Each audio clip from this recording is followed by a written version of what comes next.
Dear students, income tax and GSTയുടെ പുതിയൊരു ക്ലാസ്സിലേക്ക് എല്ലാവർക്കും സ്വാഗതം. നമ്മൾ ലാസ്റ്റ് ക്ലാസ്സിൽ ഇൻകം ടാക്സ് അതോറിറ്റീസ് ആരൊക്കെയാണെന്ന് പഠിച്ചു അല്ലേ. ഒരു 12 ഇൻകം ടാക്സ് അതോറിറ്റീസിനെ കുറിച്ച് നമ്മൾ പറഞ്ഞിരുന്നു. അതിലേറ്റവും ഹയസ്റ്റ് ആയിട്ടുള്ള അല്ലെങ്കിൽ സുപ്രീം അതോറിറ്റിയാണ് ആര്? Central board of direct tax. പിന്നെ അവർക്ക് കീഴിൽ വരുന്ന ഒരുപാട് ആളുകൾ, ലാസ്റ്റ് റിക്കവറി ഓഫീസർ മുതൽ ഇൻസ്പെക്ടേഴ്സ് വരെയുള്ള ആളുകൾ നമ്മൾ എന്ത് ചെയ്തു, പരിചയപ്പെട്ടു. ഇനി നമുക്ക് പഠിക്കാനുള്ളതാണ് എന്തൊക്കെയാണ് ഇത്തരത്തിലുള്ള ഇൻകം ടാക്സ് അതോറിറ്റീസിൻ്റെ പവേഴ്സ് എന്ന് നമ്മൾ എന്ത് ചെയ്യണം, സെപ്പറേറ്റ് പഠിക്കണം. അപ്പോൾ ജനറൽ പവേഴ്സ് ഉണ്ട്, അതായത് എല്ലാവർക്കും പറ്റുന്ന ചില പവേഴ്സ് ഉണ്ട്. അതോടൊപ്പം തന്നെ സെൻട്രൽ ബോർഡ് ഓഫ് ഡയറക്റ്റ് ടാക്സിന് പ്രത്യേകം ചില പവേഴ്സ് നമ്മൾ പഠിക്കാനുണ്ട്. അപ്പോൾ നമ്മൾ ഈ 2 തരത്തിലുള്ള പവേഴ്സാണ് ഇന്നത്തെ വീഡിയോയിൽ ഡിസ്കസ് ചെയ്യുന്നത്. ജനറൽ പവേഴ്സ്, ഇപ്പോൾ നമ്മുടെ പരീക്ഷ ചോദിക്കുകയാണ് അസിസ്റ്റന്റ് ഡയറക്ടറുടെ അല്ലെങ്കിൽ ജോയിന്റ് ഡയറക്ടറുടെ പവേഴ്സ് ഏതൊക്കെയാണെന്ന് ചോദിച്ചു കഴിഞ്ഞാൽ നമുക്ക് എഴുതാൻ പറ്റുന്ന ചില പവേഴ്സ് ഉണ്ട്. സെൻട്രൽ ബോർഡ് ഓഫ് ഡയറക്റ്റ് ടാക്സിൻ്റെ പവേഴ്സ് സെപ്പറേറ്റ് ചോദിച്ചു കഴിഞ്ഞാൽ അതിന് എഴുതാൻ പറ്റുന്ന ചില പവേഴ്സും ഉണ്ട്. അപ്പോൾ രണ്ടും നമ്മൾ പഠിക്കണം. ഓക്കെ, ജനറൽ പവേഴ്സും പഠിക്കണം, CBDTയുടെ പവേഴ്സും പഠിക്കണം. ഓക്കെ, അപ്പോൾ നമുക്ക് ആദ്യം നോക്കാൻ പോകുന്നത് ജനറൽ പവേഴ്സ് ആണ്. ഇൻകം ടാക്സ് അതോറിറ്റീസ് നമ്മൾ പറഞ്ഞ അത്രയും ആളുകൾക്ക് പറ്റുന്നതാണ്, 12 ആളുകൾക്കുമുള്ള പവേഴ്സ് ആണ് ആദ്യം പറയുന്നത്. General powers of income tax authorities. അതിൽ ഫസ്റ്റ് പോയിന്റ് പറയുന്നതാണ് power of regarding discovery and production of evidence. അതായത് ഒരാൾ അക്കൗണ്ടിൽ ഒരുപാട് ക്യാഷ് വന്നതായിട്ട് കണ്ടു. ഇൻകം ടാക്സ് അതോറിറ്റി എന്ത് ചെയ്യും, ആ ആളോട് അതിനുള്ള എവിഡൻസ് കാണിച്ചു കൊടുക്കാൻ പറയും, തെളിവ് കാണിച്ചു കൊടുക്കാൻ പറയും, പ്രൂഫ് കാണിച്ചു കൊടുക്കാൻ പറയും. ഇത്രയും ഇൻകം അദ്ദേഹത്തിന് കിട്ടാൻ അദ്ദേഹത്തിന് ഏതെങ്കിലും സോഴ്സ് നിന്നല്ലേ കിട്ടുള്ളൂ, ആ സോഴ്സ് കാണിച്ചു കൊടുക്കാൻ പറയും. അതാണ് ഇവിടെ പറയുന്നത് power of regarding discovery and production of evidence. അതായത് ആരെങ്കിലും അക്കൗണ്ടിൽ കൂടുതലായിട്ട് പൈസ കാണുക, അല്ലെങ്കിൽ ആർക്കെങ്കിലും വലിയ എമൗണ്ട് വന്നതായിട്ട് കാണുക, അത് എവിടുന്ന കിട്ടിയത് നമ്മൾ എന്ത് ചെയ്യണം, കാണിച്ചു കൊടുക്കണം. കാണിച്ചു കൊടുത്തിട്ടില്ല എന്നുണ്ടെങ്കിൽ എന്ത് ചെയ്യും, അൺഡിസ്ക്ലോസ്ഡ് സോഴ്സസ് എന്ന് പറഞ്ഞ് ഇൻകം ഫ്രം അതർ സോഴ്സിൽ ചാർജ് ചെയ്ത് എന്ത് ചെയ്യണം, അതിന് ഗവൺമെൻറ്റിലേക്ക് ടാക്സ് അടയ്ക്കേണ്ടി വരും. അപ്പോൾ അങ്ങനെ നമ്മൾ ഏതെങ്കിലും അക്കൗണ്ടിൽ ക്യാഷ് വന്നതോ അല്ലെങ്കിൽ മറ്റേതെങ്കിലും രൂപത്തിൽ ഒരാൾക്ക് അസറ്റ് ഉള്ളതായിട്ട് കണ്ടു കഴിഞ്ഞാൽ ഇൻകം ടാക്സ് അതോറിറ്റിക്ക് അതിൻ്റെ എവിഡൻസ് കാണിച്ചു കൊടുക്കണം, ഇതെങ്ങനെ വന്നു എന്ന്. അതാണ് ഒന്നാമത്തത്. അത് ചോദിക്കാനുള്ള പവർ ആർക്കുണ്ട്, ഇൻകം ടാക്സ് അതോറിറ്റിക്ക് ഉണ്ട് എന്നാണ് പറയുന്നത്. Power of regarding discovery and production of evidence. Okay, രണ്ടാമത്തെ പവറാണ് power of search and seizure. എന്താണ് സെർച്ച് ചെയ്യുക, സീസർ ചെയ്യുക എന്നൊക്കെ പറഞ്ഞു കഴിഞ്ഞാൽ നമ്മൾ ഏതെങ്കിലും സ്ഥാപനത്തിൽ അല്ലെങ്കിൽ ഏതെങ്കിലും വ്യക്തിയെ വീട്ടിലൊക്കെ റെയ്ഡ് നടത്തിയെന്ന് കേൾക്കാറുണ്ട് അല്ലേ. എന്താ റെയ്ഡ്, അവരുടെ സ്ഥാപനത്തിൽ വീട്ടിൽ പോയിട്ട് മുഴുവൻ മരിച്ചു ഓർക്കുക, അവിടെ എന്തൊക്കെ ഉള്ളതെന്നൊക്കെ എന്ത് ചെയ്യുക, തരിക അല്ലേ. എന്നിട്ടോ അവിടുന്ന് കിട്ടിയ സാധനങ്ങളൊക്കെ അവർ കൊണ്ടുപോകും അല്ലേ, അനധികൃതമായിട്ടുള്ള സാധനങ്ങളൊക്കെ അവർ കൊണ്ടുപോകും. അതാണ് സീസർ എന്ന് പറയുന്നത്. അതായത് പിടിച്ചെടുക്കുക എന്നതിൻ്റെ അർത്ഥം. എന്ത് ചെയ്യും, അവർ ഇൻകം ടാക്സ് അതോറിറ്റി അത്രയും അസറ്റ് എന്ത് ചെയ്യും, പിടിച്ചെടുക്കും. അതിൽ വലിയ എമൗണ്ട് കണ്ടു കഴിഞ്ഞാൽ ആ എമൗണ്ട് ആര് കൊണ്ടുപോകും, ഇൻകം ടാക്സ് അതോറിറ്റി കൊണ്ടുപോകും. അതാണ് രണ്ടാമത്തത്, power of search and seizure. മൂന്നാമത്തതാണ് requisition of book of account. ഏതെങ്കിലും സ്ഥാപനങ്ങളിൽ വന്നിട്ട് അല്ലെങ്കിൽ ഏതെങ്കിലും ഒരാളെ വീട്ടിൽ വന്നിട്ട് അതിൻ്റെ ബുക്സ് ഓഫ് അക്കൗണ്ട്സ് ഒക്കെ എന്ത് ചെയ്യുക, കാണിച്ചു തരാൻ പറയാം. അപ്പോൾ ഒരാൾ വലിയൊരു സ്ഥാപനത്തിൽ ഒരു കമ്പനിയിൽ വന്നിട്ട് ഇവിടുത്തെ ബുക്സ് ഓഫ് അക്കൗണ്ട്സ് എല്ലാം നമുക്ക് പരിശോധിക്കണം എന്ന് പറഞ്ഞു കഴിഞ്ഞാൽ എന്ത് ചെയ്യണം, അവിടെയുള്ള ഓഫീസേഴ്സ് ഇവർക്ക് ഈ books of accounts, income tax അതോറിറ്റീസിന് ബുക്സ് ഓഫ് അക്കൗണ്ട്സ് ഒക്കെ കൊടുക്കണം. അത് ആവശ്യപ്പെടാനുള്ള പവർ ആർക്കുണ്ട്, ഇൻകം ടാക്സ് അതോറിറ്റിക്ക് ഉണ്ട്. അതാണ് requisition of books of accounts.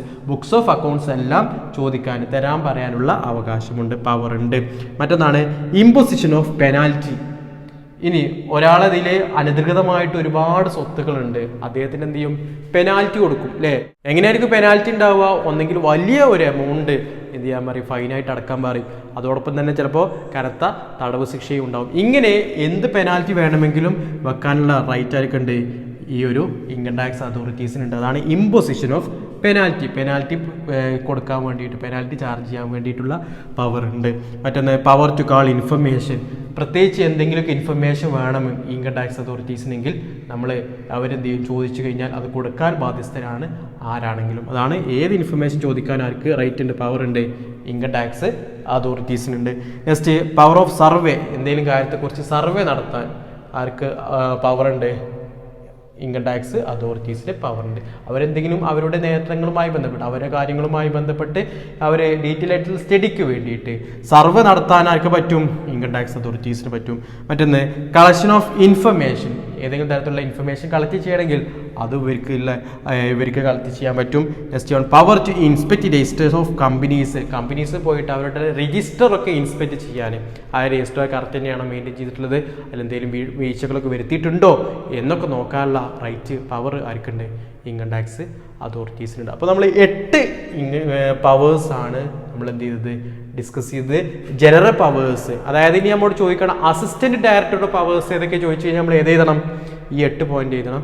Just എന്തെങ്കിലും ഒന്ന് എക്സ്പ്ലെയിൻ ചെയ്യുകയും വേണം, വെറുതെ ഇത് മാത്രം എഴുതി വെക്കരുത്, അങ്ങനെ ആകുമ്പോൾ മാർക്ക് കിട്ടില്ല.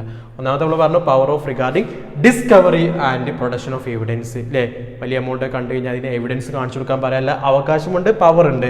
മറ്റൊന്ന് power to search and seizure അല്ലേ, ഏതെങ്കിലും സ്ഥാപനങ്ങൾ പോയിട്ട് സെർച്ച് ചെയ്യാനും അവിടെ അനധികൃതമായിട്ട് കണ്ട സാധനങ്ങളൊക്കെ പിടിച്ചെടുക്കാനുള്ള പവർ. മറ്റൊന്ന് requisition of books of accounts ഒക്കെ കാണിച്ചു തരാൻ പറയാനുള്ള റൈറ്റ് ഉണ്ട്, പവർ ഉണ്ട്. നെക്സ്റ്റ് ഇമ്പോസിഷൻ ഓഫ് പെനാൽറ്റി, ഇതിൽ ഫൈന് ഒക്കെ ഇടണമെന്നുണ്ടെങ്കിൽ അത് ഇടാൻ വേണ്ടിയിട്ടുള്ള പവർ ഉണ്ട്. Next power to call information, എന്തെങ്കിലും പ്രത്യേക ഇൻഫർമേഷൻ വേണമെങ്കിൽ അത് ചോദിച്ചാലും അതനുസരിച്ച് ഇൻഫർമേഷൻ കിട്ടിയിട്ടില്ല എന്നുണ്ടെങ്കിൽ അവർക്കെതിരെ പെനാൽറ്റി ചുമത്താനും ഒക്കെ ഉള്ള റൈറ്റ് പവർ ആർക്കുണ്ട്? ഇൻകം ടാക്സ് അതോറിറ്റീസ് ഉണ്ട്.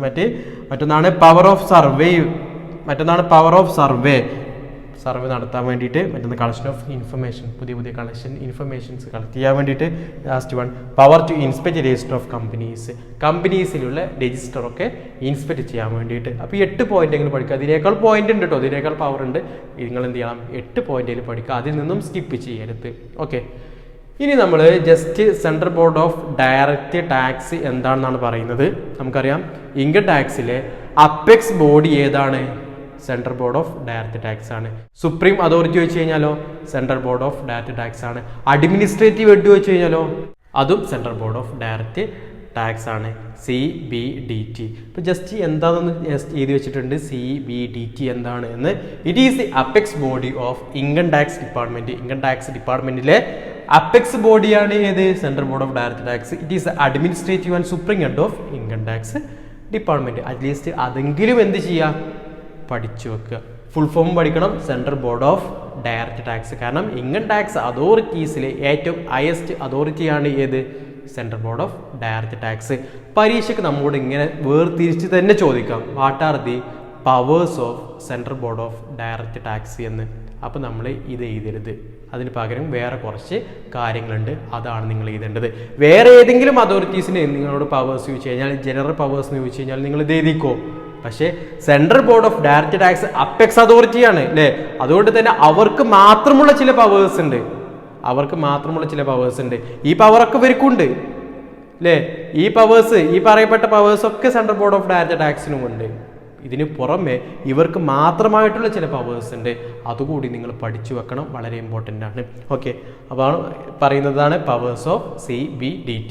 ഒന്നാമത്തത് power to make rules for the carrying out purpose of the act. Income tax ആക്ടിനനുസരിച്ച് റൂള് നിർമ്മിക്കാൻ. ഇൻകം ടാക്സ് ആക്ട് നമുക്കറിയാം, പാർലമെന്റ് പാസ്സാക്കിയിട്ടുള്ള ഒന്നാണ് ആക്ട്. അതിലെന്തെങ്കിലും റൂൾസ് ഡയറ്റിയുടെ കാര്യങ്ങൾക്ക് അല്ലെങ്കിൽ ഇൻകം ടാക്സിന്റെ ഓരോ സന്ദർഭത്തിനനുസരിച്ച് കാര്യങ്ങളൊക്കെ നിർണ്ണയിക്കാനും റൂള് പാസ്സാക്കാനുള്ള അവകാശം ആർക്കുണ്ട്? സെൻട്രൽ ബോർഡ് ഓഫ് ഡയറക്റ്റ് ടാക്സിൻ്റെ. ഇത്രേ ഉള്ളൂ, റൂൾ നിർമ്മിക്കാനുള്ള അവകാശം ആർക്കുണ്ട്? സെൻട്രൽ ബോർഡ് ഓഫ് ഡയറക്റ്റ് ടാക്സിനുണ്ട്. Next one power to issuing instructions and direction to the other income tax authorities.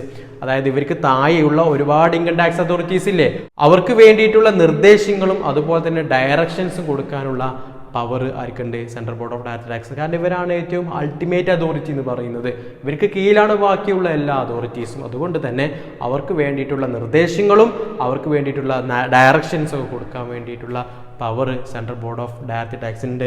മറ്റൊന്നാണ് റിലാക്സേഷൻ ഓഫ് കോംപ്ലൈൻസ് റിക്വയർമെന്റ്. അതായത് ഏതെങ്കിലും കാര്യത്തിൽ വളരെ കോംപ്ലിസിറ്റി ഉണ്ടെങ്കിൽ വളരെ ബുദ്ധിമുട്ടായിട്ടുള്ള എന്തെങ്കിലും കാര്യങ്ങളുണ്ടെങ്കിൽ അതൊക്കെ ഒന്ന് റിലാക്സ് ചെയ്ത് കൊടുക്കാൻ. ഒരാൾക്ക് ഇൻകം ടാക്സിന്റെ വ്യൂ പോയിന്റ് നോക്കുമ്പോൾ ഒരുപാട് ഇൻകം ഉണ്ട്, പക്ഷേ അയാൾക്ക് ശരിക്കും അത്ര ഇൻകം ഇല്ല. അപ്പം അദ്ദേഹത്തിന് എന്ത് ചെയ്യാണ്, കുറച്ച് കാര്യങ്ങൾ കുറച്ച് കൊടുക്കാനും അല്ലെ ഒരു റിലാക്സേഷൻ കൊടുക്കാനുള്ള പവർ ആർക്കുള്ളൂ? Central board of direct tax. നിയമത്തിൽ ചില ബുദ്ധിമുട്ടുകൾ ഉണ്ടാവും അല്ലെ, കടുപ്പിച്ച കാര്യങ്ങളുണ്ടാവും, അതിനൊക്കെ ഒന്ന് റിലാക്സ് ചെയ്യാനുള്ള പവർ ആർക്കുണ്ട്? സെൻട്രൽ ബോർഡ് ഓഫ് ഡയറക്റ്റ് ടാക്സിനുണ്ട്. ഓക്കെ, CBDTയുടെ മറ്റൊരു പവറാണ് admitting claims for exemption, deduction, refund or relief after expiring the period specified for the purpose. അതായത് നമ്മൾ ചില എക്സംഷൻസ് കിട്ടും എന്ന് പറഞ്ഞു അല്ലേ, ഇൻകം ടാക്സിൽ. അതുപോലെ തന്നെ ഡിഡക്ഷൻസ് ഉണ്ട്, റീഫണ്ട് ഉണ്ട്, റിലീഫ്, ഇതൊക്കെ നമ്മൾ പഠിച്ചതാണ്. ഇതിനൊക്കെ ഓരോ സ്പെസിഫൈഡ് പീരീഡ് ഉണ്ടാവും. ഇന്ന സമയത്തിനുള്ളിൽ ക്ലെയിം ചെയ്ത് കഴിഞ്ഞാൽ മാത്രമേ എന്ത് ചെയ്യുള്ളൂ, ഇതൊക്കെ കിട്ടുള്ളൂ.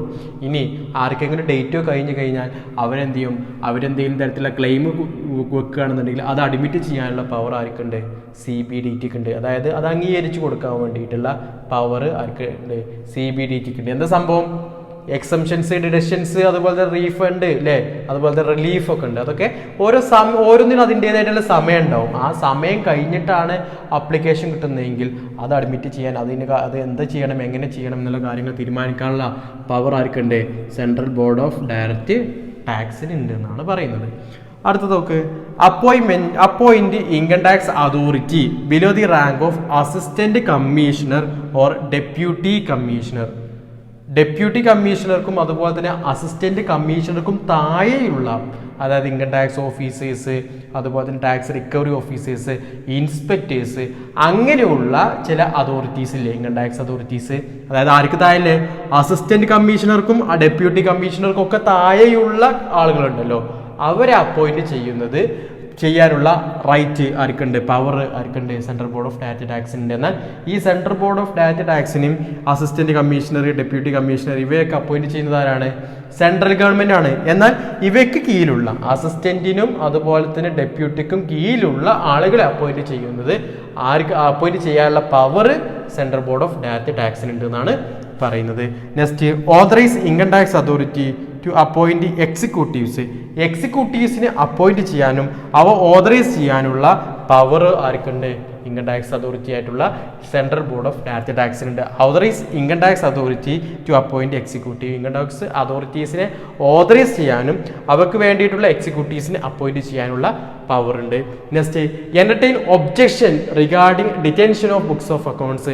ഇവർ ഏതെങ്കിലും തരത്തിലുള്ള ബുക്സ് ഓഫ് അക്കൗണ്ട്സ് കണ്ടെത്തി കഴിഞ്ഞാൽ അതിന് ഒബ്ജക്ഷൻ വരികയാണ്, അതായത് എന്തെങ്കിലും പെറ്റീഷനൊക്കെ വരികയാണ്.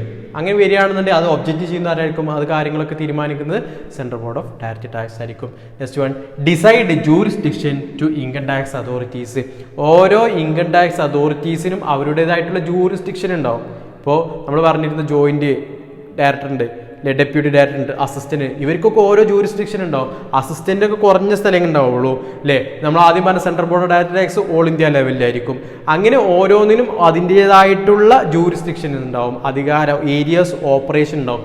ആ ഏരിയ ഓഫ് ഓപ്പറേഷൻ ഡിറ്റർമിൻ ചെയ്യുന്നത് ആരാണ്, central board of direct tax ആണെന്നാണ് പറയുന്നത്. അപ്പോൾ നമ്മൾ ഇവിടുന്ന് പറഞ്ഞതാണ് central board of direct tax എന്ത് ക്ലെയിം ചെയ്യുന്നുണ്ട്, എക്സംഷൻ്റെയും ഡിഡക്ഷൻ്റെയും റീഫണ്ടിൻ്റെയും റിലീഫിൻ്റെയും ഒക്കെ ക്ലെയിം അഡ്മിറ്റ് ചെയ്യുന്നുണ്ട്. മറ്റൊരു പവറാണ് appoint income tax authority below the rank of assistant commissioner or deputy commissioner. Assistant കമ്മീഷണർക്കും ഡെപ്യൂട്ടി കമ്മീഷണർക്കും താഴെ റാങ്കുള്ള ആളുകളെ അപ്പോയിന്റ് ചെയ്യാനുള്ള power. Next, authorised income tax authority to appoint executive. അതായത് ഇൻകം ടാക്സ് അതോറിറ്റിയെ ഓതറൈസ് ചെയ്യാനും അതോടൊപ്പം തന്നെ എക്സിക്യൂട്ടീവ്സിന്, അവർക്ക് വേണ്ടിയിട്ടുള്ള എക്സിക്യൂട്ടീവ്സിനൊക്കെ അപ്പോയിന്റ് ചെയ്യാനുള്ള power central board of direct ടാക്സിനുണ്ട്. Next one, entertain objection regarding detention of books of accounts. ഏതെങ്കിലും തരത്തിൽ ബുക്സ് ഓഫ് അക്കൗണ്ട്സ് കണ്ടെത്തി കഴിഞ്ഞാൽ അതിനെന്തെങ്കിലും ഒബ്ജക്ഷൻസ് ഒക്കെ വരികയാണെങ്കിൽ അത് എന്റർടൈൻ ചെയ്യാൻ വേണ്ടിയിട്ടുള്ള പവർ ഉണ്ട് സെൻട്രൽ ബോർഡ് ഓഫ് ഡയറക്റ്റ് ടാക്സിന്. മറ്റൊന്നാണ് decide jurisdiction to income tax authorities.